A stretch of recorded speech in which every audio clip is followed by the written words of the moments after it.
Hi, our school. We've been thinking about you guys a lot lately. I'm sorry that I haven't been doing very many stories. I've had some really cool spring allergies and it's making me lose my voice and croak. But today I am feeling better, and Elsie had a suggestion for a book to read. So today we're going to read Trouble with Trolls by Jan Brett, and we're going to see if we can do it together. So Elsie's going to try to help me out a little bit, right, Elsie? Okay, so we're going to switch the side you're sitting on. 1, 2, 3. Trouble with Trolls by Jan Brett. My name is Treva, and I have had trouble with trolls. It's a penguin. It all happened one day in early spring when I decided to visit my cousin, who lives on the other side of Mount Baldy. It takes all morning to climb up the mountain, but then I fly down the other side on my skis. My dog Tuffy and I walked up the path until we reached the place where the last of the old trees stood. And that's where the trouble with trolls began.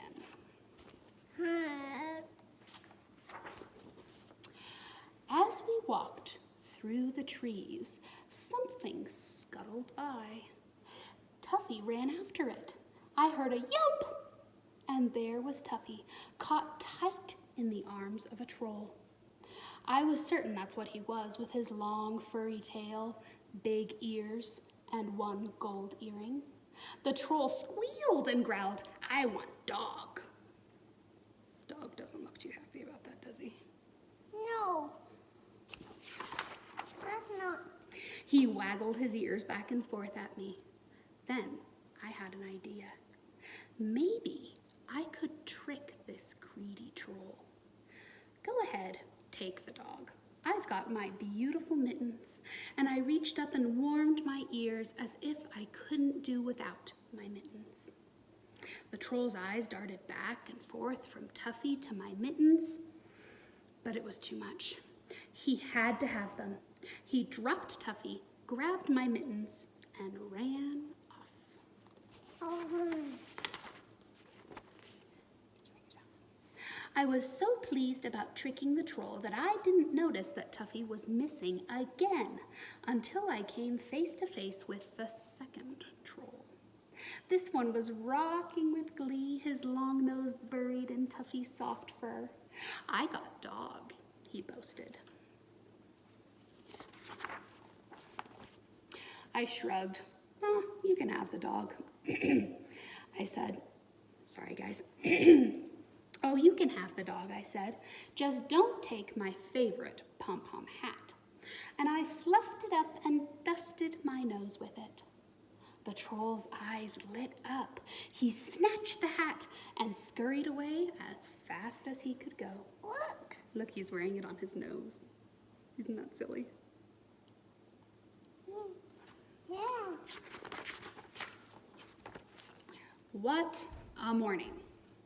I had lived on Mount Baldy all my life, and I had never heard of anyone ever seeing a troll. It was time to take steps. "Tuffy," I ordered, "from now on, you follow me." What I didn't know was that a third troll was sneaking up behind us. I heard a noise.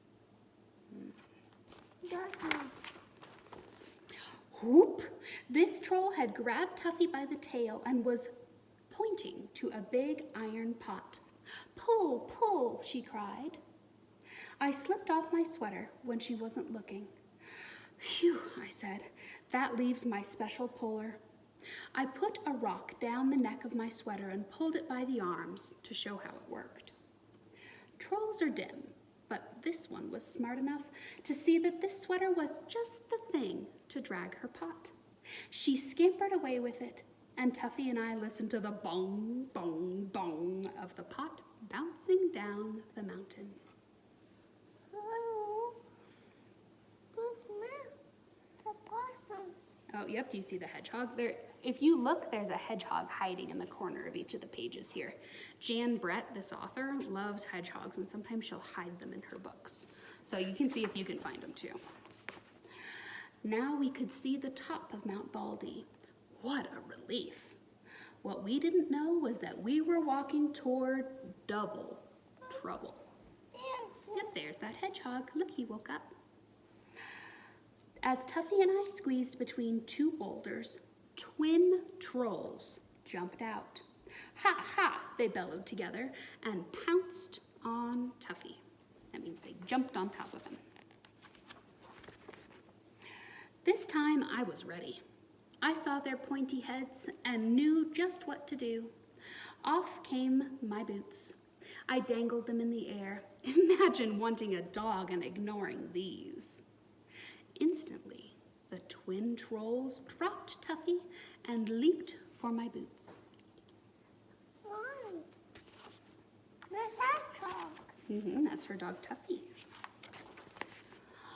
As they disappeared into the distance, I looked down at Tuffy. The top of the mountain was close. I'm not taking any chances. I'm going to carry you the rest of the way. Look, she's even going without her boots. Each step was harder. I held Tuffy tightly and kept going. When we reached the top, all 5 trolls were waiting for us. Yep, there's that little hedgehog.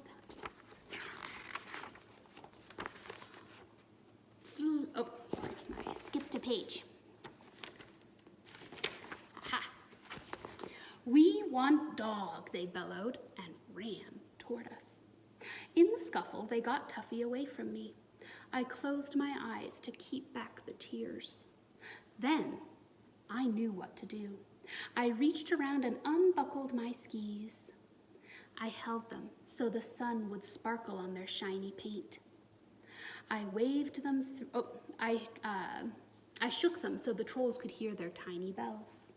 I waved them through the air, making a swoosh, swoosh sound. Finally, I whispered as if it were a big secret. I can fly with these. Fly? The trolls roared. How fly? I picked up my ski poles. I blew on my hands to warm them. I'll need my mittens to show you. The troll with the big ears threw my mittens over. I can't fly unless I can see, I said reluctantly. I'll need my hat to keep the wind from blowing my hair in my eyes. The troll with the long nose tossed me my pom-pom hat. Look, I said, shivering in the wind, flying is easy, but I can't do it without my sweater. That's final. The other troll stared at the troll with my sweater. She hesitated, but then gave it to me. I put it on and positioned my skis on the snow. But even the trolls could see that my feet wouldn't fit into the bindings without. I really need my boots, I said reassuringly to the twins. Now I had everything back. My mittens, my hat, my sweater, my boots. I stood at the top of Mount Baldy ready to go.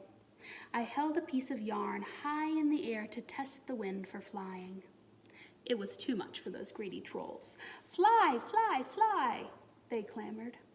I need you to push me. Can't push, they cried. Hold dog. Okay, I said, sighing. I'll hold the dog.